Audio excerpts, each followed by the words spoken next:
Hello. There's some dramatic gales of change taking place in the use of educational technologies around the world. We're currently watching a highly active front in the South China Sea, with mobile learning applications being developed there for the cell phone. The Philippines at the centre of that storm. Of course, the Philippines known as the text messaging capital of the world.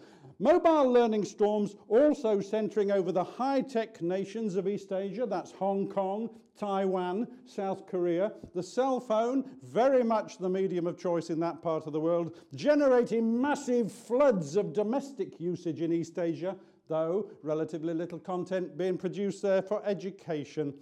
Hurricane Nettie. That's the big gale of internet adoption that rocked Western education in the 1990s, now spreading to Asia, where we're monitoring a widespread activity in uses of the social media, with small pockets of social media adoption in education. Interestingly, not so much happening up there in North America, Western education up there over the Pacific, due to the high costs of mobile internet and texting. Not surprising, really.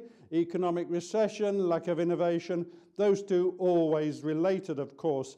But in South Asia, storm fronts coming up from India, Pakistan, and in Southeast Asia from Indonesia. Large-scale adoption of the internet in commerce there, though to a lesser extent in education. The traditional media across South Asia still very much the major vehicles of educational content.